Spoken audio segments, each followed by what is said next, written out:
You have Patrick Findaro here, joined by John Prothro. He's the CEO of Foot Solutions, a franchise that's started in the U.S., expanding in the U.S. as well as abroad. John, thanks for joining today. I'm happy to be here. Tell me a little bit about your background. You played baseball at Vanderbilt, worked in finance, and then eventually made your way into the retail and franchising space. Yeah, it's probably a longer story than you have for the podcast, but I was a Vanderbilt baseball player before that was cool, but I'm living off their glory now. Go Doors. Yeah, I studied organizational communication, which a lot of folks go into consulting for that type of degree, and then got a job, worked my way into the M&A world, working as an intermediary. So doing buy and sell side transactions, working a lot on the buy side and also co-investing on some of those deals. And the way I found myself here was we were raising a small private equity fund, a group of friends and myself, and we were going to buy a portfolio of companies.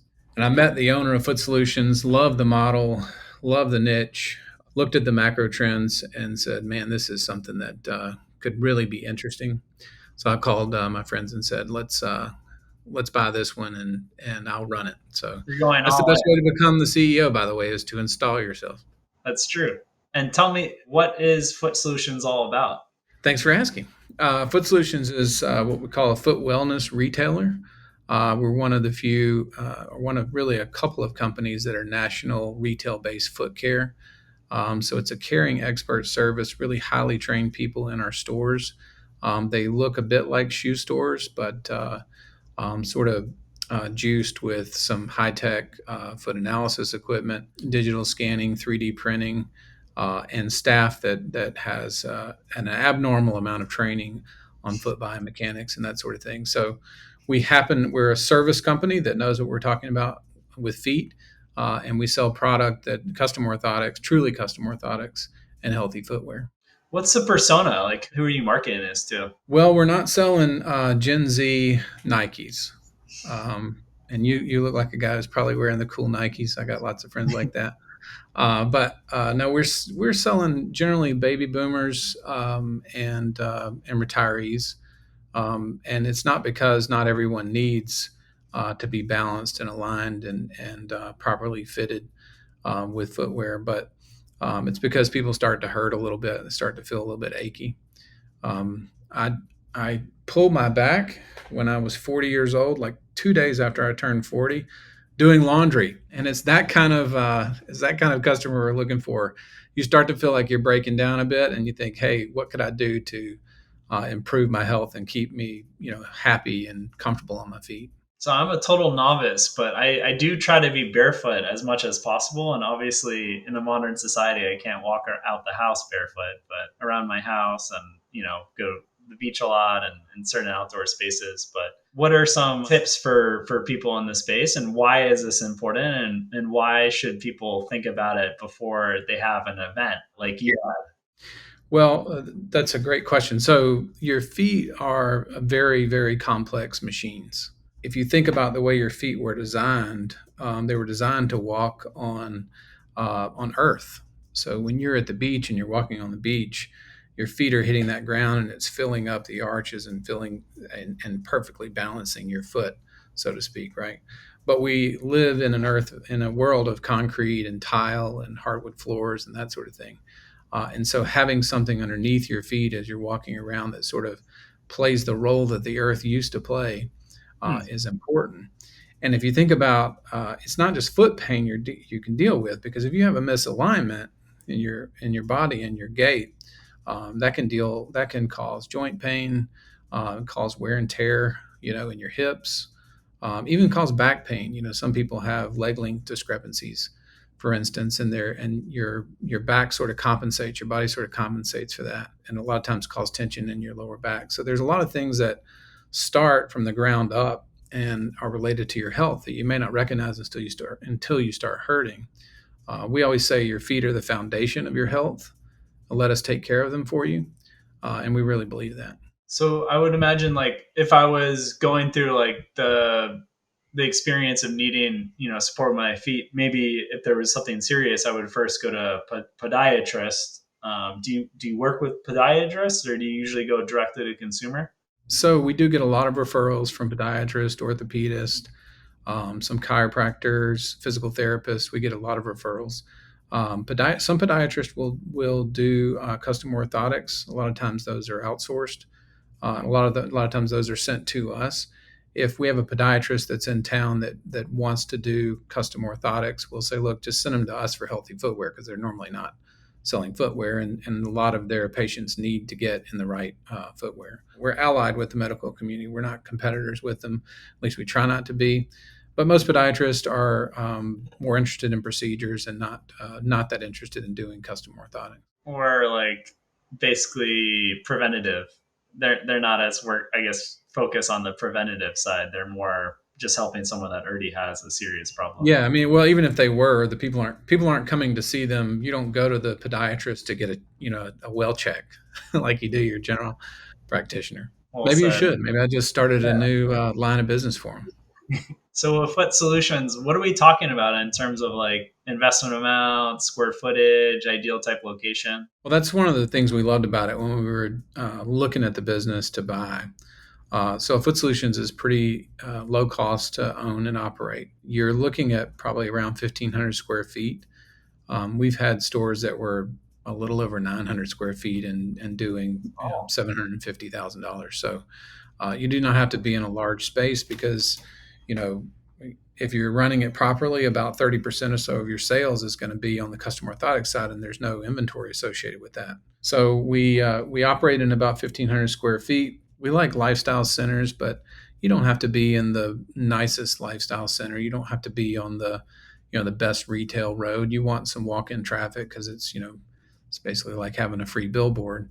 yeah. But our rent is usually pretty decent and not out of this world. What do you want to And see then like rent in terms of like as a percentage of sales? we like to keep occupancy costs 10% or less of Okay. sales. To open a Foot Solutions, our build out is nice and it's clean. It has a sort of a retail slash medical sort of feel to it. So there's it's not a lot of plushy and it's not like going to Nordstrom or something. There's no fancy couches in there, but it feels nice, and it's not a real expensive build out. A lot of our build outs are $35,000, of course the landlord often pays for a big chunk of that. In order to get started, including the franchise fee, it ranges in the FTD. The range is anywhere between 130 and 190 some odd thousand. But most of That's a that is great your entry inventory. for retail. Yeah, most of that is inventory too.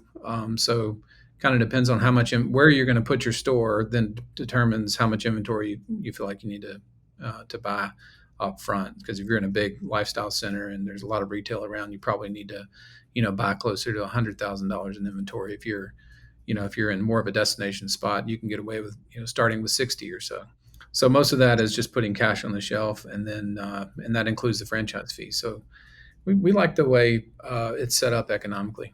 And can you share any information in terms of like the financials, whether average figures, or you shared 30% custom orthopedics? Like how else do franchisees make money? So it's generally between what we call retail, which would be the shoes and socks and sandals and things like that, and that generally speaking, and I don't know how much I can say, outside of the FTD, our lawyer's still getting on to me for Sure. saying certain things, but that's People generally can in always kind of follow up with a franchise if yeah, they're that's right. interested again. We assume about a 50% gross margin on that. We actually buy it at better than 50% gross margin in a lot of cases, but when it comes to footwear, you're discounting seasonally as stuff sort of starts to come off the shelf. And then on the custom orthotic side, you're talking about high 70s in terms of gross margin. So depending on the product mix, generally speaking, we're kind of in the 60%, high 50s, low 60s on the on gross profit, and then your main expenses are your payroll and your rent. And so if What's you payroll look like, and how many people are yeah. you staffing? So when you first start, you'll start with two people plus an hourly. So you'll have two Okay. full time plus an hourly. We love the model. I think probably my favorite model is to have an owner who is kind of an operator, but gets it set up with a staff, but also can comes in as that hourly person on occasion, but works on the business rather than in the business. We do have a model where we run it for the franchisees on an investor franchisor managed model, which is kind of interesting. People have been real interested in that because we're the best franchisees are the ones that follow the model. Well, the people that follow the model the closest are the ones who invented it, right? I shouldn't say invented it because a lot of the franchisees had a lot of input on that too. Wow, that's interesting. There's not many franchises that have been around that long and have 40 plus locations that are also able to help support with the day-to-day operations of the business. Well, we have a pretty big. I mean, we're still a small business, but we have a pretty big franchisor entity. We have 18 corporate-owned stores, or 19 now corporate-owned stores, and because of that, we have enough scale to have about 30 plus people on the corporate side, just on the support side, and that's real important to us. That doesn't include store staff. That's just folks who are able to support the franchise system. So we're set up pretty well to be able to do that. And do you have any franchisees with multiple locations? There are two. Okay, solid.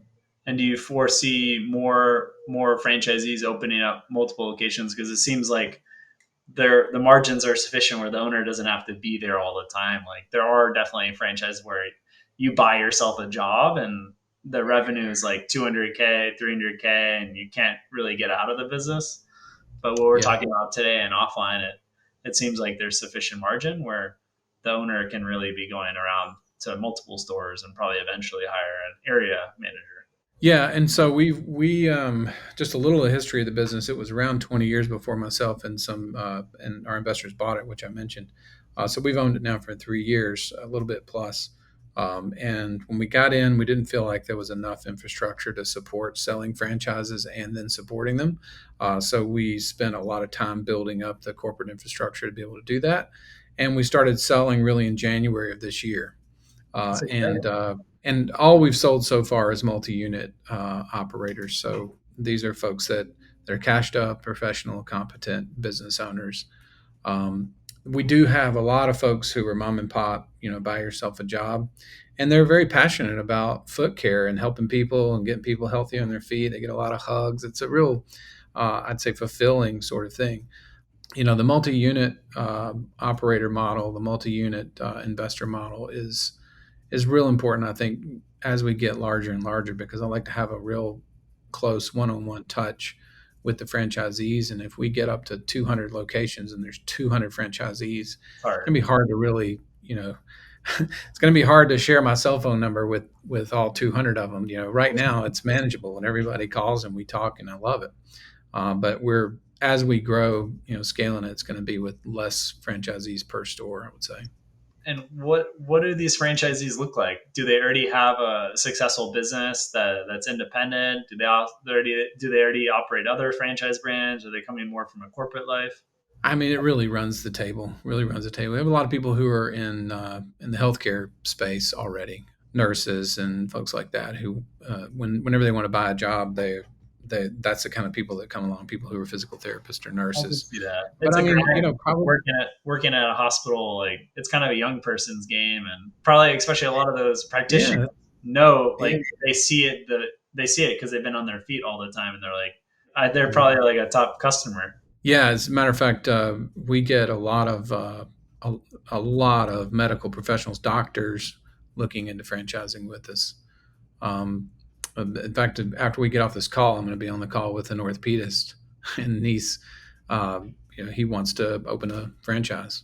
That's a huge like franchisee to enter into your system just because I think we were talking about before like the best franchise systems like a lot of people were successful before they enter in and are bringing their know-how and it's kind of your job and the team and your team's job to facilitate and the information flow. But I imagine having an orthopedist as well as other successful entrepreneurs coming in from other profiles, Foot Solution will just get elevated for everyone. Yeah, that's exactly right. The quality of the people that you invite into the system because they are your teammates and represent your brand. That makes all the difference in the world.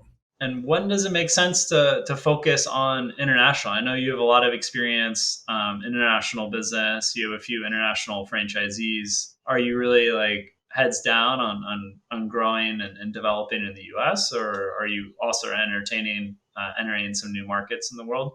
I wouldn't entertain any sort of one-off franchise locations overseas. We would be interested in selling territories to people who can develop it, but the low-hanging fruit is the U.S. market. Any particular areas is like the Sunshine States where there's a lot of retirees? Yeah, I used to say Phoenix, but it's 117 degrees here right now. We have a lot of good, successful locations in Phoenix. We have a lot in Florida. Yeah, I mean the older the population, generally speaking, you've got a bigger sort of target market. And I've ordered shoes online. I don't know, maybe like twice out of my 200 plus shoe purchases in my life. Well And I done. Yeah. bad experience. The color wasn't right. The font size wasn't right. I'm just like, I'm done with this. I'd imagine you have that much more of a competitive moat against e-commerce because it's more customized for a lot of them, or it's just more specific. Yeah, it's a great point, and it's something we always highlight. You can't do what we do on Amazon. It is a service business that happens to sell product. Even from a footwear perspective, we carry healthy footwear brands. Some brands you'd recognize, some brands you wouldn't. But we carry shoes that have a purpose, and so if you come into the store, even down to the kind of socks that we would sell you. So we developed a really high tech sock called Stridewell, and Hmm. we've launched that into the stores just last month. But even down to the socks that you wear, it depends on what you select. It depending on your lifestyle, your body characteristics, all that, your gait cycle, the whole thing depends on what you put on and around your feet. So just going online and picking that out, unless you know what you're doing, is not as helpful for your body. It's not optimal for your health. Yeah, I can imagine like it's I guess analogous to even well ski boots. I worked at a ski shop my first job, 16 Yeah, years old, and like that's something that I would imagine most of the market is customized for ski boats, and it makes me wonder like why aren't just people doing that for all the different types of footwear, especially as you only wear your ski boots. You know, if you're like yeah, me, because you see the results of it so quickly, right? If you wear if you wear the wrong ski boots, and one time I got somebody, a guy fit me, and it was like he got me in too skinny of a boot and just tore me up. And you know it within an hour, oh, But when it comes to footwear, it might take you several years to realize, oh man, I have been hyperflexing my right knee all this time, and somebody could have put something right behind, my heel to pick it up a little bit, and then I wouldn't have had to have knee surgery. I mean, it is that simple in a lot of stakes cases. are high. Yeah, they really are. John, any advice for prospective franchisees as they evaluate opportunities? And I know you bought the company at the franchisor level, but you've looked at hundreds, thousands of different of business models. Yeah, and we were talking about this before we pressed record, so forgive me if I'm repeating, but we're not from the franchising world when we bought it. The more I learn about franchising, the more sort of skeptical I am about a lot of franchises, and I want to be careful and very diligent about not making the same mistakes or presenting ourselves in a way that we're not able to execute on. If you're looking at buying a franchise, though, for your listeners, Foot Solutions may not be the right one for you. In fact, Foot Solutions, you're not selling hamburgers, so you're not selling the same thing to a customer the next day. It takes a while actually to build a customer base at Foot Solutions. So you got to be comfortable not making a whole lot for the first few years to get one settled in. Now, our repeat customer rate is incredible. I mean, once you've got them, you got them, but it takes a while to get the customer base. But generally speaking, I would do a lot more diligence. I think on the franchises that you're buying into. I would get to know personally the people that are trying to sell you a franchise. On the executive level, I would tell you it matters a great deal, the caliber of person that you're working with, the trustworthiness. In our five core principles, trustworthiness and sincerity are the most important. And so, from the beginning, from the first introductory call to the associate on the floor that sees the customer walking in, our core value is to be honest and sincere with that person. And that's important. Whatever franchise you're buying, you need to feel like, man, this is not just somebody pitching me an idea that's going to get them a nice check at the end of the day, but it's somebody who's going to really care about my success. Yeah, and that's an issue. Like a That's lot of hard. times, the person selling the franchise like doesn't even work at the company. It's like an outsourced firm, and Yeah, the CEOs maybe is just going to be there for a year or two, and it's like people are coming and going, but you're signing an agreement for 10 years. that's right. But yeah, it is. There's a lot more to consider, I think, than what is in the FDD. And as a matter of fact, you'll read the FDD and say, okay, well, the government said this is what they have to disclose, and so I'm good. Yeah, You need to dig in quite a bit more than that. When you do your reference calls, make sure you do them, but also, ask the people you're talking to, who else in the franchise should I speak with? Is there someone that they didn't put on this list, that I should talk to, and dig in a little deeper, because man, I can see. In fact, I walk by a lot of franchises. I can't imagine they're making money, but no, somebody I can tell that guy it looks like he put his life savings into this, and he's working the register. And I have a real heart for people like that. I mean, a lot of people bought Foot Solutions franchises that didn't work out. Um, I could say we've never sold any to anybody that we thought wasn't going to work out. But you have to be ready. You have to be competent. You have to be able to read a financial statement. If you cannot read a financial statement, you need maybe to better learn start how. with a manager and then become an owner later on. That's right. That's right.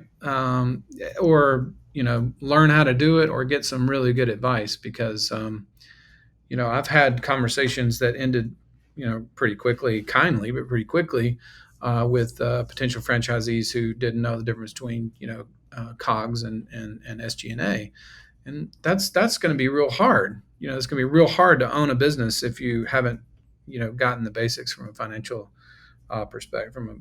Not to say that people don't have life lessons that can't be good, but I would say this is your life savings in a lot of cases. This is your career. You got to be all You in. cannot just take the word of the guy who's pitching it to you. And John, what key metrics, like a couple of metrics, are you really focused on, like daily or weekly at like the unit level? You mentioned like the customer retention rate super high.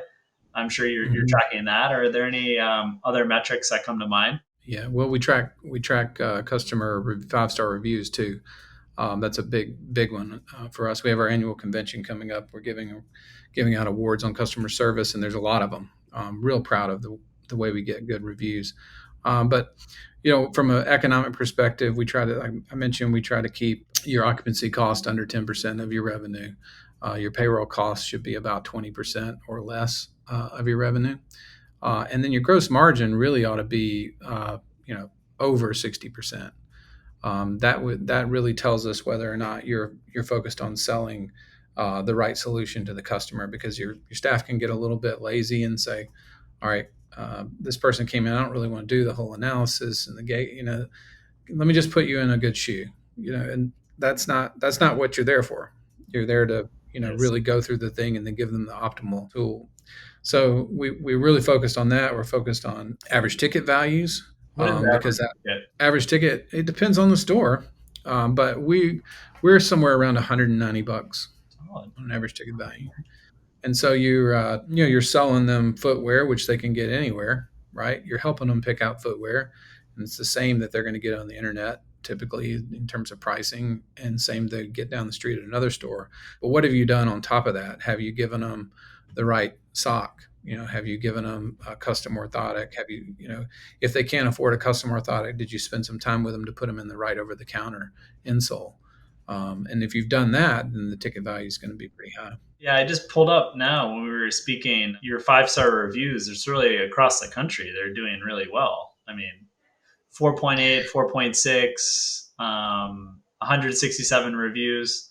And I've actually heard that Caldini said that wrote the book Influence said that like the best score on like a Google, you want to get 5-star reviews, but you want your business to be like 4.7, 4.8 because Really? doesn't five seems too good. I would Yeah. definitely distrust if there was 40 Yeah. reviews and it was five. Yeah. Yeah. 4.8, I'll go. I'll get a Foot Solutions on a 4.8. Well, John, what's the best way for people to reach out to you if they're interested in exploring a Foot Solutions franchise? So footsolutions.com is the easiest way. All the way at the bottom is the franchising link. You can click on that link and reach out to us about franchising. That's probably the easiest way to do it. We have people that monitor the 888 fit and foot number. But the easiest way to do it is just drop us a note on the franchising thing. You also see videos from franchisees and learn a bit more about it so that you're educated before you think you want to do it. We'll be sure to add the URL footsolutions.com/franchising so they can reach right back out. John, yeah, thanks for your time and sharing your knowledge about Foot Solutions as well as this industry. I appreciate it, Patrick. Enjoyed talking to you.